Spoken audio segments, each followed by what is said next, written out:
That is a first-gen Mustang. I'm outside because I'm an hour early, but still. Look at that. She gorgeous. Now, I don't know whose GTR this is, but that's clean. That's a gorgeous R35. Okay. Bro, bet I'm gonna look you up on YouTube when I get home, man. That's nice.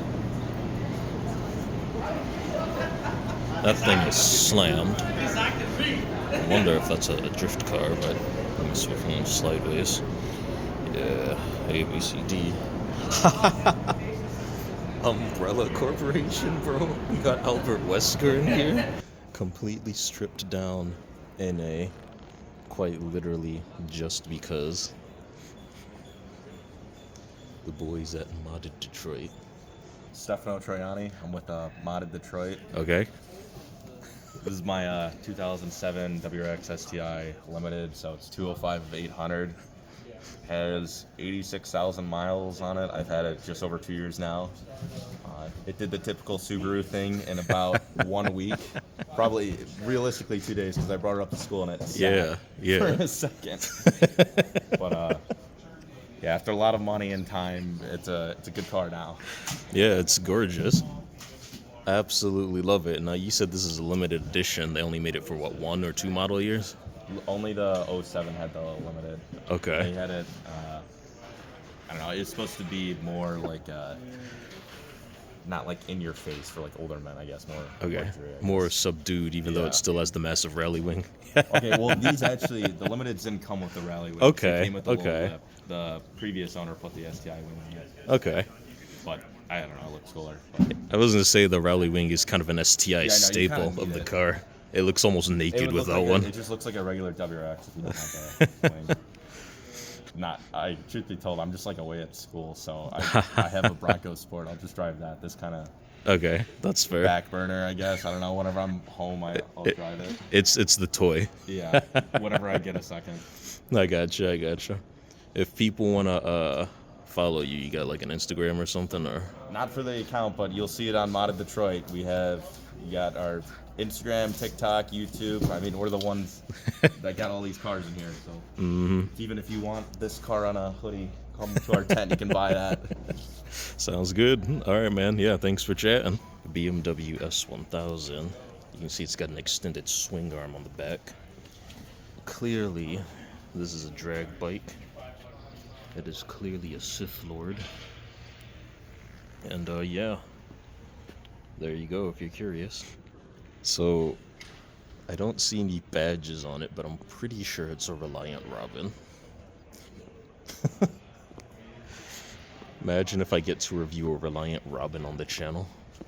Look at how small it is. Okay, well, to be fair, there's no way it's gonna be as small as the Mini or even the NB, right? Oh, man. Hello. Now, I'm not much of an Audi guy, so I actually have to go back and see what this is. Audi All-Road Quattro. Okay.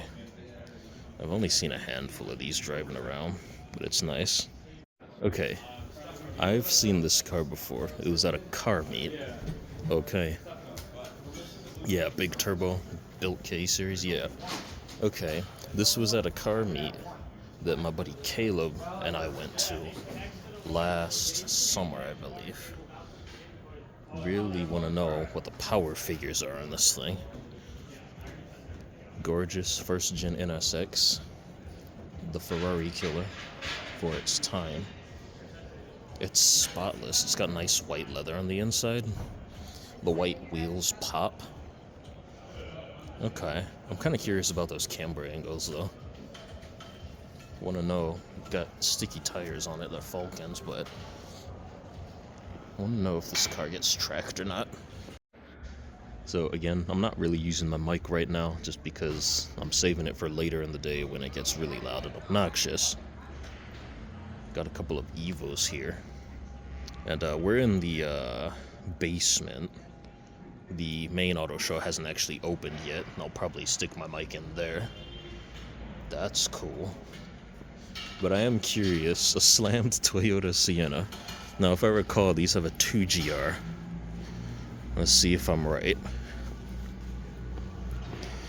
Yes, sir. 2GR, and it's got a blower on it. Okay, I'm really curious about this van now. Because usually you'd see the 2GR tossed into the back of an MR2, and then you put the blower on it, or you boost it with a turbocharger. But to use it in a minivan, and a very clean one that's slammed, I've actually never seen anything like that before. You usually don't see these as a platform for a build. That's really unique. Okay, we're on boost. We're slammed to the ground. Let's see.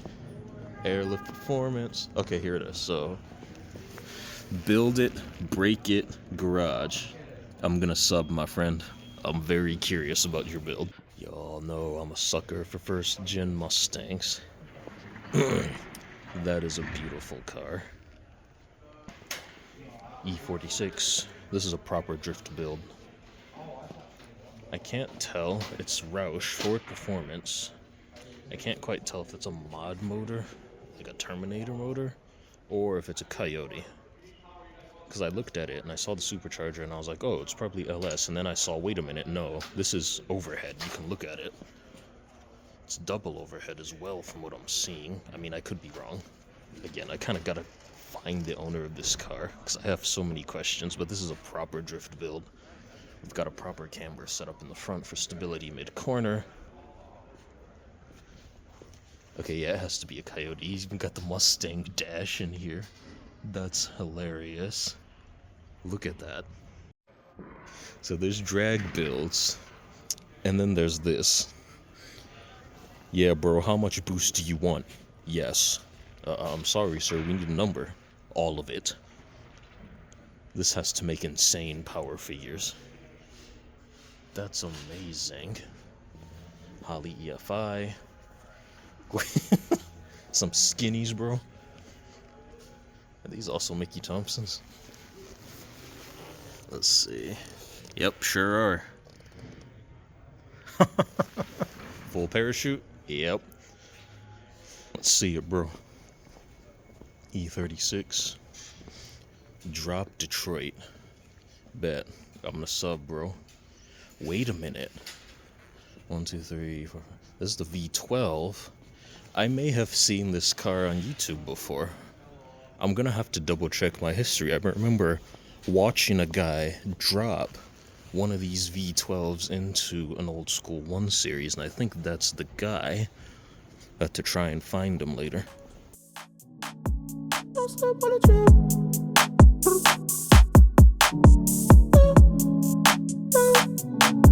Don't slip on a trail. Tempo, tempo. Can you keep up with my tempo? Tempo.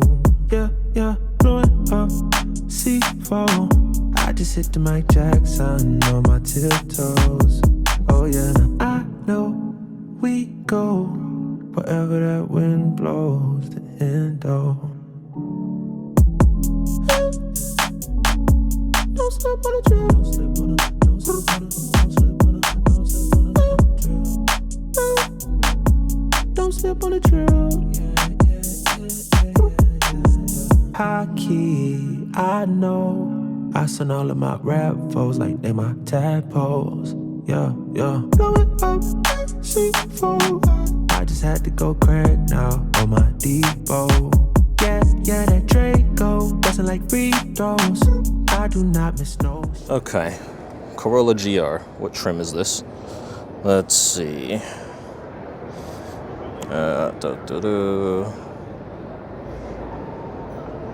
Nice. So this one's retailing for $40,320.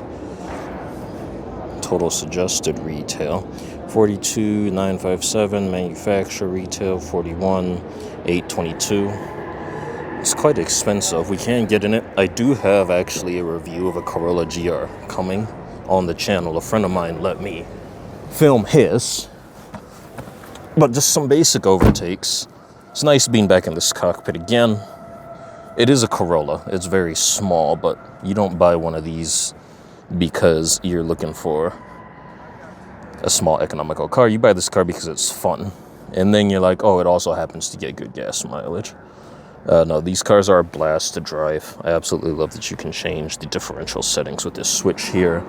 And then, not only that, right down here, that's for rev matching, simple on-off. You don't have to flip through menus like in the F05 and the FK8. But I've got some thoughts on this car. The review will be after the Bronco review, so spoiler alert, it is coming. There it is, ladies and gentlemen.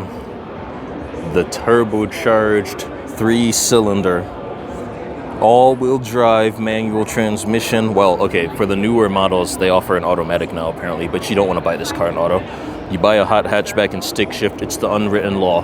Sue me. Let's see. 1.6 liters. Okay. And you think about it, that's only 3 cylinders. I'm really curious about what all went into this, but you'll find out more when I get the review uploaded to my channel. Look at that. It's optioned with the front and rear torsions. Excellent. Now, I've not yet had a chance to drive a Mark V Toyota Supra. I was hoping they would have the stick shift one in here, but this looks like the automatic. I believe it's an 8-speed. We can get inside it though. Take a look. Gorgeous interior. Of course, it is a BMW. Just don't let the Toyota people hear you say that. Some basic takeaways. Rear view visibility is absolutely terrible. And because it's BMW, you're going to pay BMW maintenance costs on it, and that's the other thing. So, if you're considering buying one of these cars, I think they retail for like, what, 50 or 60? Let's see what this one retails for. Very cramped. Not surprising. Yeah, basically 60 grand. There it is. Alrighty. Hachiroku Toyota GR86. For those who don't know, it is powered by Subaru Boxer. I believe it's like a 2.4. I'll have to double check it. So, you get in. You have these nice buckets. They really do feel quite good. I could see myself driving in this car as a daily. I want to turn the radio off. It's quite... I've actually had one of these in the shop before. I had to do a few wheel alignments on it. Granted, the guy slammed it to the ground, and that made it quite interesting. He had some custom adjustable toe angles in the rear, but nevertheless, driving around that car, it was very agile. Would love to get one of these on the channel for a full review. Your visibility is actually pretty good all the way around, unlike in the Mark V Toyota Supra. You can actually see pretty well out of this car. Nice and compact. They claim they fixed the torque curve in this vehicle. I'll throw up an image if I can find one on the internet. But it does make decent power. It's like 220, and in a car as light as this, that's really all you need. Was able to pop the hood, so I'm gonna take a look real quick. There you go. There it is. So actually, real quick, let's see what displacement this is. It is, yep, I was right, 2.4. Now that's interesting.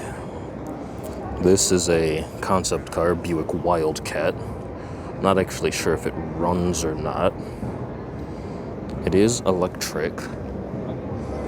It's quite stunning to look at, but I don't really know any performance figures or anything like that, as again, it's just a concept car. But very curious. If Buick's design team goes forward with styling like this, I think they'd be in good shape. That's a gorgeous car. That being said, we also want to know what the performance numbers are, ride quality, build quality, stuff like that. Okay, C8 Chevrolet Corvette ZR1. Really curious about this car. The LT7 is based off of the LT6 that was basically a reverse engineered, I believe, Ferrari F136 out of the Ferrari 458. Obviously, Z06 is a very cool car, a very new take and direction for the Corvette. ZR1 ups the power figures all the way to 1064. as it being based off of the LT6 and the Z06, except now it's got 2 turbochargers strapped to it. That's absolutely insane that a factory Corvette now is making over 1,000 horsepower. No MSRP on spec sheet, but we do have some numbers here. 1,064 horsepower, 5.5 liter twin turbo double overhead cam flat plane V8, 8-speed dual clutch. That's absolutely crazy. I wonder if there's a Chevy spokesperson I can ask some questions for, because I'm really curious about how the LT7 differs from the LT6 and what sort of changes they had to make to it in order to handle all the boost pressure. That's something the Z06 didn't necessarily have to worry about. Can sit in the C8 Stingray. Would love to feature one of these on the channel. I've had like a few of them in the shop before because Lingenfelter's around the corner from where I work. They'll bring them in for AC recharges and whatnot. And I test drove a supercharged one by Lingenfelter, and that thing was a rocket ship, 760 horsepower. Basically pushing the push rod to its limit, but still. Fantastic car. The Corvette has left sports car territory at this point. It's become a full-on supercar. I really love how exotic the design is. Paddles feel a little cheap, but I'm not surprised. Gotta cut costs somewhere. The rest of the interior, though, is fantastic. This is a high-quality car, and the typical American way of fraction of the price for similar, if not better, performance than competitors. It punches above its weight. I really do like how everything on the dash is angled and oriented towards the driver. It is a driver's car, driver-focused car. With the 0 to 60 on these, I think it's like 2.9 or 2.8 or something like that, and 495 horsepower from the pushrod and back. Of course, with the engine being back here, much better weight distribution for acceleration times and whatnot. Really curious to see how this can be pushed on the racetracks, which is what it was designed for, but would love to feature one of these cars on my channel. Okay, surprisingly, we've got a decent amount of space back here. Very interesting. So I see the GM boys taking the NSX and the R8 route. Mid-engine car, but it starts to have some semblance of practicality. Obviously, you can open the frunk, and you've got space back there for storage, but really, we just want to look at the LT2 on the back. She gorgeous. Look at that. I have to comment on this. So 95,000, yeah, you too. $95,430. Okay, so destination charge $1,695. This has $13,685 worth of options. Okay, look. So carbon flash metallic painted outside mirrors, $195, bro. Black lug nuts. Okay, there you go. $275. You want black exhaust tips, $395. Now, here's stuff you might be interested in. Z51 Performance Package, that's $6,345. So here's what you get, okay? Let's see, we got a performance rear axle, high performance tires, you got a spoiler, you've got performance suspension, an electronic limited slip differential, performance brakes, heavy duty cooling system. Okay, so basically you're speccing it out to go to the track. All right. Okay. Front lift adjustable height memory, magnetic selective ride control. Okay.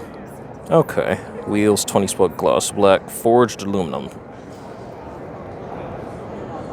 Okay, so I do like calling the Gen 4 Coyote and then Dark Horse dual throttle bodies. That's cool. But I am curious if one of the guys can answer, because you get 500 horsepower, which is 100 horsepower per liter, because it's 5 liters of displacement, but you lose torque. All right, inside the Dark Horse, look at that. The screen is a bit funky. Let's see, manual adjustable seats. The Recaros are really tight. They remind me of, Dan, if you're watching your Ford Focus ST that had the Recaros in them. Same idea. These are very tight. These are not going to let you go anywhere. That being said, I don't think you'd want these seats for long distance driving. Probably for track driving instead. But now, if I recall, Yeah, you got the drift e-brake.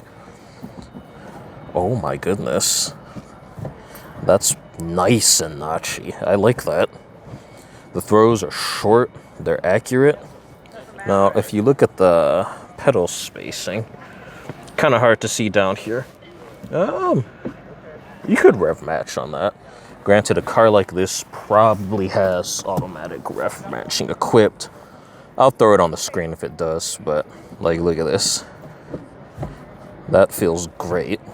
Now, we've not had any S650s come into the shop yet, but I have had a few 5.0 S550s come in, and those cars were fantastic. So I just talked to one of the engineers for the Gen 4 Coyote. Other than, like, say, the dual throttle bodies, there's not really too many changes that were made internally to the Coyote's engine. He said more or less with the torque figures it's going to be related to mapping. So I'm really curious to see, once tuners get their hands on these and can crack the ECU, what sort of power figures we'll be able to start making out of it. Oh, wait. Now what is this? It says Ford Lightning Super Truck. That looks pretty mean. I'm assuming it's electric, yes. Let's see. Oh, yes, it is. Good Lord. 1,600 horsepower. Fastest car I've been in was a C8 Stingray with a supercharger, and that had 760 horsepower, and that was a rocket. 1,600 horsepower. Let's see, Pikes Peak International Hill Climb. Okay. Wow. Interesting. I bet it rips. Be strange though, because there's no sound, but look at the crazy wings and the bodywork on that thing.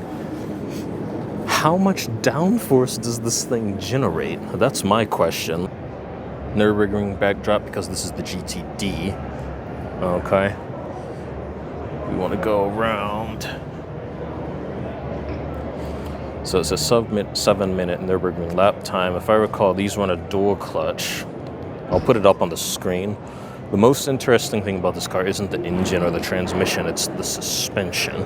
This is F1 car sort of stuff, and I don't know if I can see it back here. I'll try and lift the camera up and see if y'all can get it, but if not, I can just kind of put a random picture up.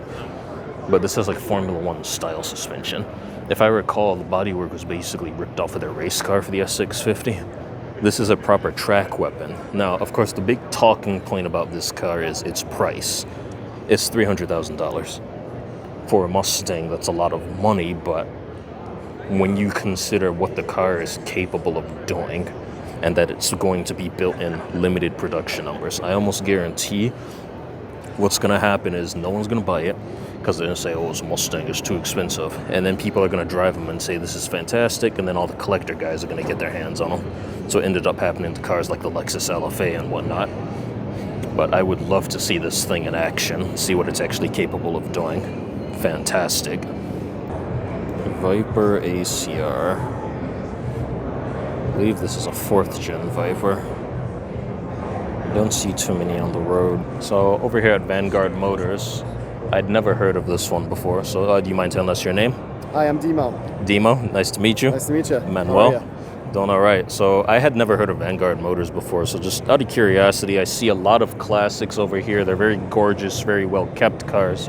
So if a customer's coming to your shop, Vanguard Motors, what should they expect to find? So we deal in very high-quality, classic American cars and pretty much all American collector cars. Okay. We buy, sell, trade.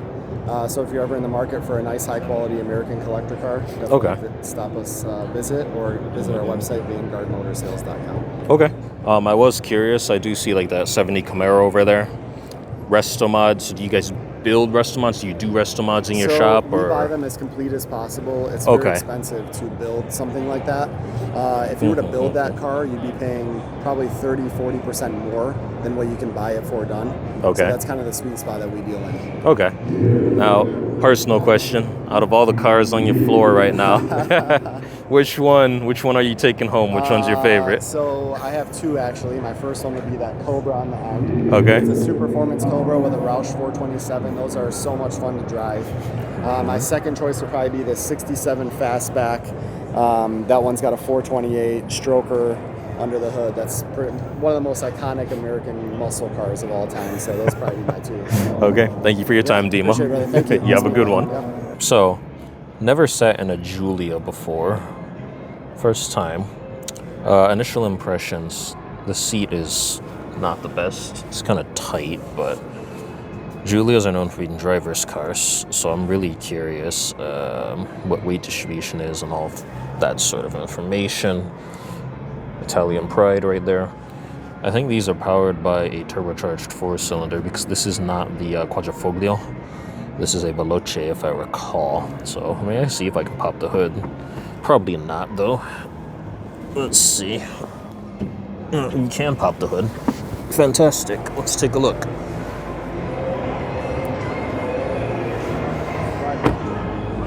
Maybe it's to show how wide the EVs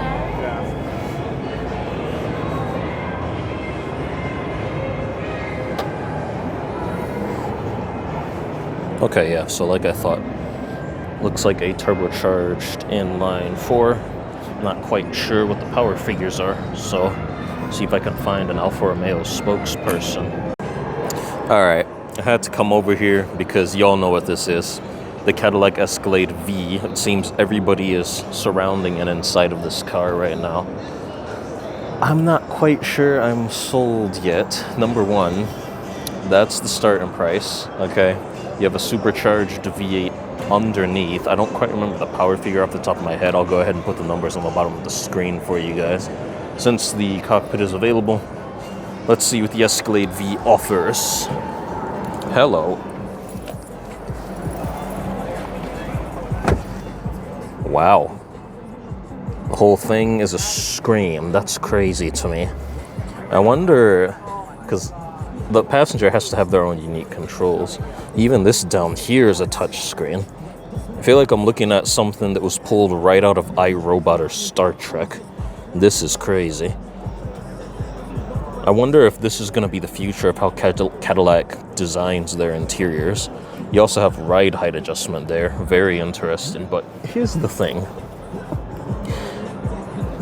I'm not necessarily sold. I'm not going to pause the music there.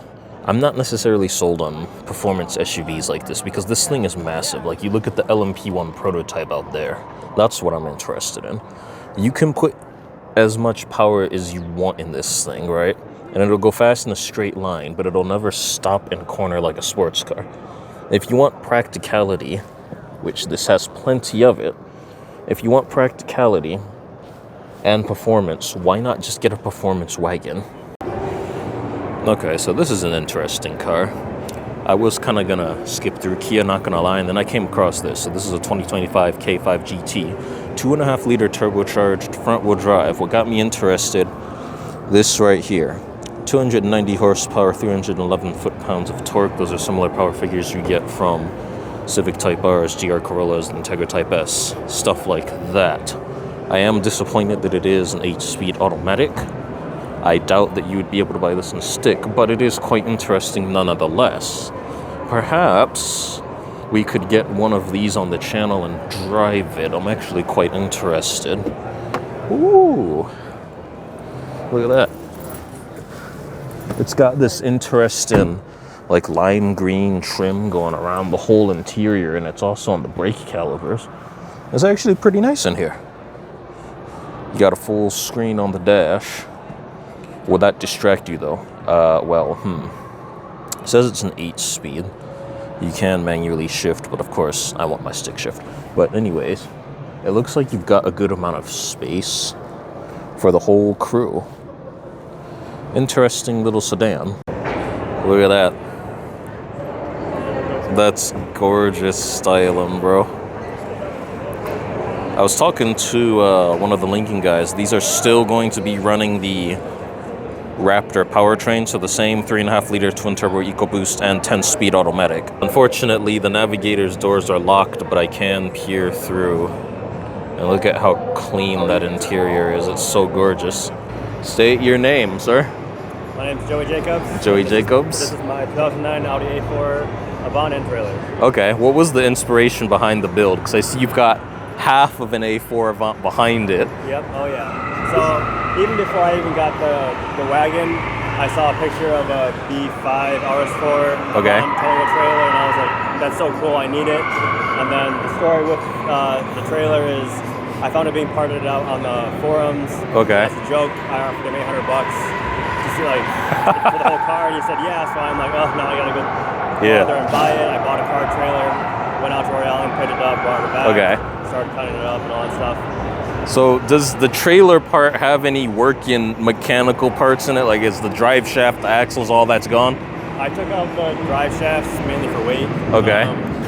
I took out the rear diff. Okay. And then no axles as well.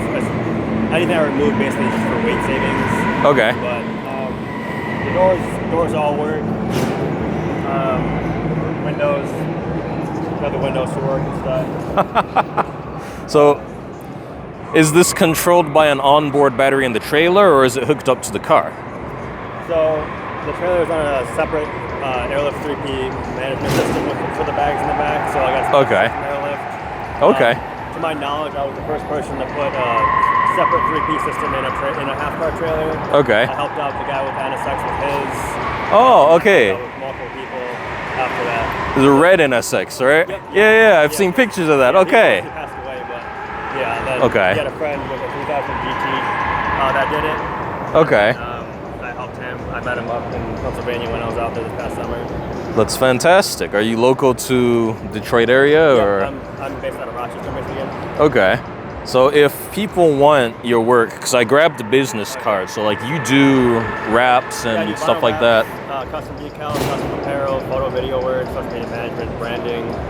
Okay. Stuff like that. Like if handyman work, if you want me to build some IKEA furniture or something like that. All right, man. Well, sounds good. Thanks for yeah. taking 2 minutes to talk, okay? No problem. It's a Ferrari Monza. It's probably gonna be the Monza, and then it's probably gonna be the Alfa Romeo 8C Competizione, and then it's probably gonna be that Atom over there. Okay, I feel like I'm probably the only one in here that's gonna be geeking out about a Morgan three-wheeler. These cars are just cool. They're not fast, they're not practical, they're just cool. I'm probably also the only guy in here that's gonna be geeking out about an Ariel Atom.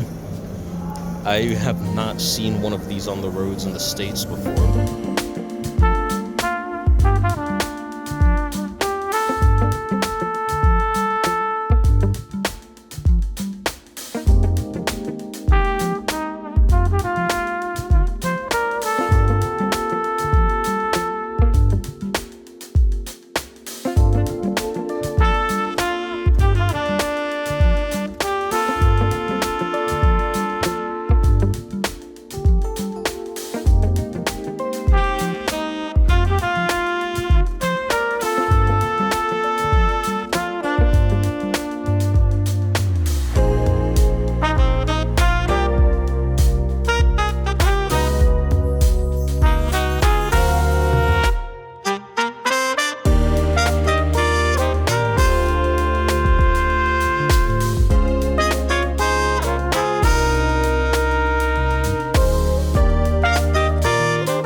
going on, viewers? I just got off of work. Seems like I can't really escape these 12-hour shifts anymore. 50-hour work weeks really gonna take a toll. Rule of advice, rule of thumb, don't work 12-hour shifts. Don't work 50 hours a week. It sucks, and it really takes away my time from editing and putting these videos together. Love making these videos, but it's frustrating when I don't have the free time to. But keep trying to claw my way out, because I refuse. So, as per usual, if you like the video, leave a comment, leave a sub, leave a like. It helps out. I want to say I appreciate all the subs, the likes, and the comments I get on the other videos. Even the videos that don't make any views, because I personally just enjoy making content. So, a couple of updates. The video with the Harley, that's off the table right now. That being said, the Bronco Sasquatch, the off-road video is next. Then after that, it is the Corolla GR. And then a friend of mine said we could do some of his cars. Those I'm gonna leave for surprise. One of them is modified, and I've got to talk to him about the other one. But if he says yes and he's a go for it, then cool, we've got another bike to film. But like I said, I'll leave those for a surprise. But for example, Dan, and to my anonymous friend with the GR Corolla, he said he didn't want to be named and all that. So, you know, y'all have been waiting for a really long time. So it's high time I start getting this stuff done for you guys, and do it to a quality that you guys would be proud of. So again, if you liked the video, leave a like, leave a sub, leave a comment. Let me know what your favorite part was. If you're in one of those groups like Modded Detroit, let me know if you saw your car show up in the video. I'd love to shoot a review with you. But until then, peace out. It's late, I gotta drive home, so we'll see y'all in the next one. I'm about to drive and I forgot to add this in, but another update is I started working on a project. It's a bit of a gamble. We're gonna see if it's successful. If it is, cool, could lead to some more things. If not, you know, you just keep trudging through the muck and just keep going through it. So yeah, real quick, I won't hold y'all any longer. Thanks for stopping by and watching. Peace.